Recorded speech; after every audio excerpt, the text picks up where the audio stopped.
Triston Casas has improved every month of the 2023 season, but July is where he's really taking off.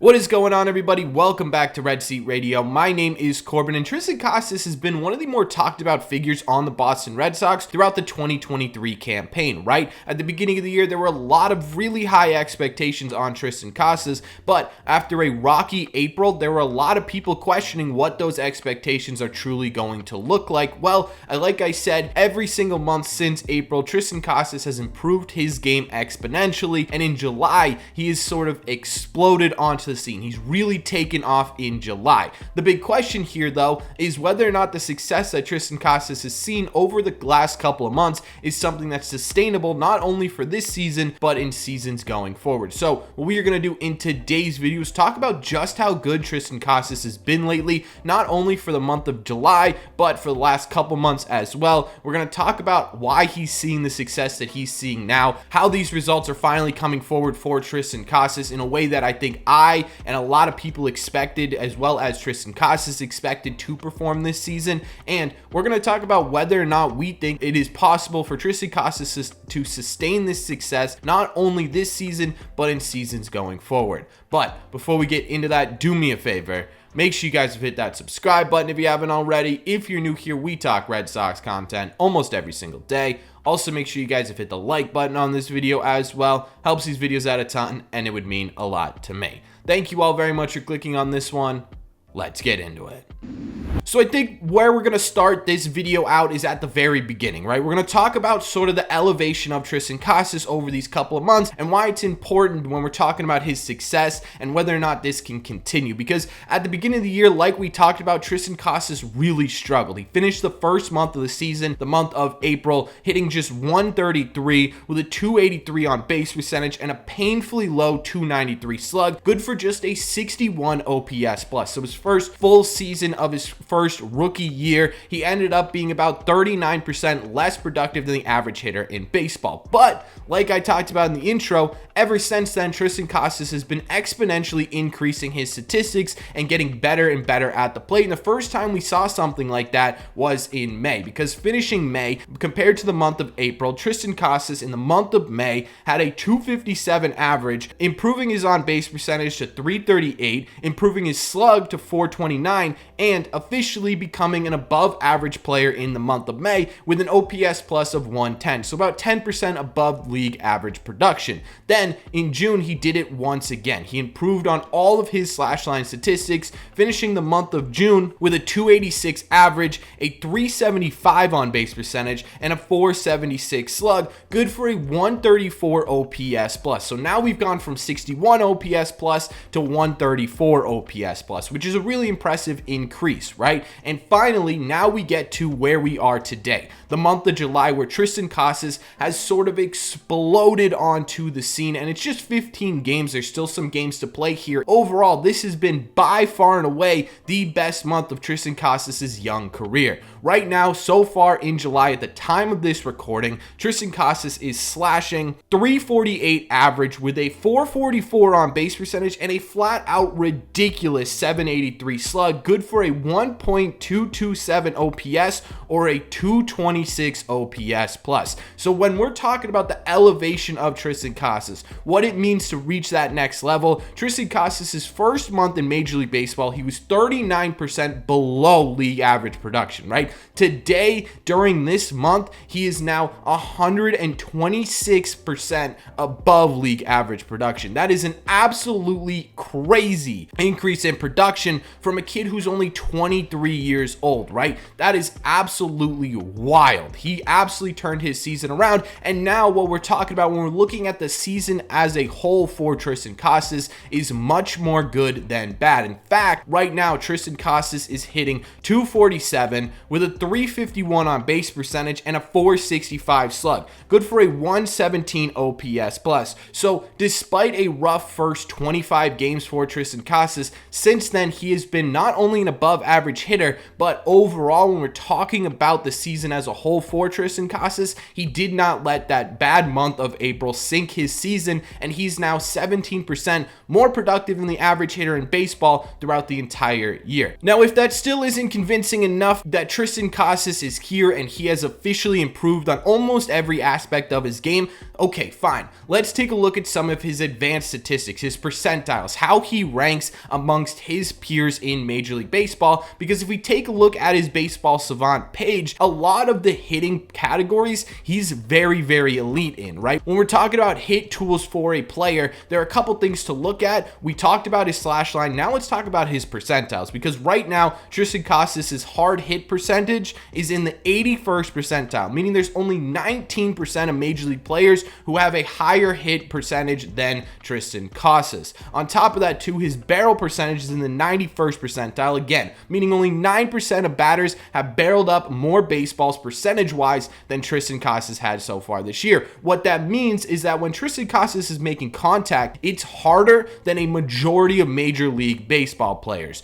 And to make it even sweeter, Triston Casas has maintained his elite plate discipline as well as he's elevated his statistics. Right now, he is still an elite walk taker within the 95th percentile in walk rate, and he's not chasing a lot of pitches either in the 80th percentile in chase rate. You combine the two of those, you're talking about a guy who is really hard to get out. He walks a ton, he's going to take pitches, and when he does make contact, he's smacking the ball all over the place, right? This is sort of the Triston Casas that we were promised, basically, right? That we were sold on as he came up through the minor league system. A guy who is going to be a tough out, a guy who could very well take a walk, but also a guy who could go 425 feet on you, or a guy who's going to make really hard contact if you make a mistake pitch. This is the Triston Casas that was advertised, and it's absolutely fantastic to see. Now, the question here is, how did this happen? Why is he increasing exponentially over every single month? And is this success sustainable? I think the biggest reason for Triston Casas' success, especially lately, has been a bit of a change in his approach. We actually made a video earlier this season talking about Triston Casas' struggles and why we shouldn't panic yet and why he could turn his season around. The biggest talking point in that video was because of his plate discipline, right? It's his best asset, but it also was his worst enemy at the beginning of the year. At the beginning of the year, what we were seeing from Triston Casas was a lot of called third strikes, a lot of long counts that either resulted in a strikeout or resulted in a walk. You weren't seeing as much solid contact for that. And a lot of people were speculating it's because what Triston Casas was doing at the beginning of the year was looking for good at-bats as opposed to looking for good pitches to hit. And again, it was leading to long counts with very little results. Since then, though, Triston Casas has really been able to start to utilize his plate discipline, his vision as his best asset, and truly use it as an asset, right? Because right now, when Triston Casas gets ahead in a count, he's currently hitting 261 with an absolutely ridiculous 504 on base percentage, meaning that once you fall behind a Triston Casas, there's a 50% chance he's going to end up at the bare minimum on first base. And he also has a 467 slug in counts where he is ahead. So now he's utilizing the ability to take those pitches, those tough pitches to lay off, and punish the mistakes that are coming with a pitcher getting frustrated that Triston Casas isn't swinging at his junk. Now, on top of that too, Triston Casas is getting a bit more aggressive within the zone, and it's leading to better results. When the count is 0-1, just a pitch into the at-bat, Triston Casas' OPS plus is at 217. That's 117% more productive than the average player in baseball when he gets into an 0-1 count. Similarly, when he gets into a 1-1 count, so a couple pitches into an at-bat, he's still a 214 OPS plus. So he's still 114% more productive than the average player in baseball at the beginning of counts as well. So when we're looking at whether or not Triston Casas' success is sustainable, what I'm going to look at is the approach, right? Can he maintain this approach? Because he has the ability to hit the way he's hitting right now consistently, but does he have the ability to continue this approach where he's aggressive on pitches in the zone and still lays off pitches outside of the zone while at the same time punishing mistakes? And I think the answer to that question is 100% he can, right? This is the Triston Casas that we know. This is the Triston Triston Casas that did this exact same thing at every level throughout the minors. He was going to be a pain in the ass at the plate. He's going to be a guy who's going to lay off that absolutely disgusting splitter, but punish that 94-mile-an-hour fastball you meant to put in a corner but leaked out over the plate, right? That's who Triston Casas has been his entire career, so it makes sense to me that he could be able to sustain this sort of approach at the major league level once he finally got it locked in, and what we're seeing in July is him locking in. Now, when we're talking about sustainability, I'm not talking about for the rest of the season Triston Casas hitting 330 plus with a 440 plus on base percentage, but as we creep towards the end of the year here, I wouldn't be shocked. I don't think anyone should be shocked if Triston Casas finishes the year with a 260 plus average with a pretty high on base percentage and a slug that's sitting around what it's hitting right now, which would lead to a really great rookie season. And more importantly, this would lead to him becoming a key piece for the Boston Red Sox, as not only they try and make a playoff push down the stretch here, but on top of that too, what this team is going to look like over the next couple of years, because the emergence of Triston Casas adds to the young core of the Boston Red Sox that has been on full display this entire season, not only the major league level, but in the organizational level as well. So Triston Casas' emergence and his sustainability, in my opinion, are both things that are completely sustainable, but it's up to Triston Casas to try and maintain this approach, which again is something he's done his entire career, and I think it's something he's going to do going forward. So now you can add Triston Casas to the young core of Rafael Devers, Jarren Duran in center field, right? You've got Triston Casas at first base, you got Brian Bale on the mound, you got Trevor Story in the middle of the infield, you got guys like Marcelo Meyer, Roman Anthony, Shane Drohan, Ceddanne Rafaela, Nick York, Blaze Jordan, right? All really succeeding in the minor league level, and all of a sudden this team's young core is starting to look really good. At the end of the day, overall, what Triston Casas has been able to do this year to not only turn his season around, but prove that he could be a legitimate asset, a legitimate centerpiece to the Boston Red Sox,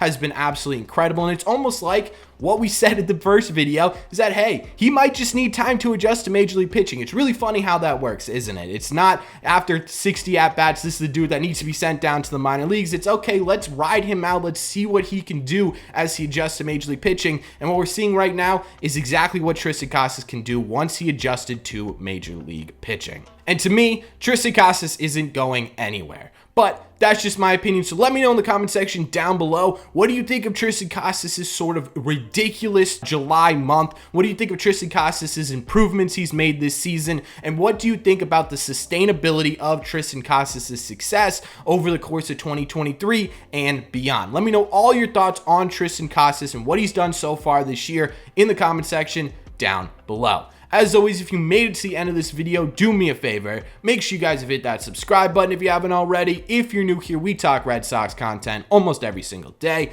Also, make sure you guys have hit the like button on this video as well. Helps these videos out a ton, and it would mean a lot to me. Thank you all very much for clicking on this one, and I will see you in the red seats.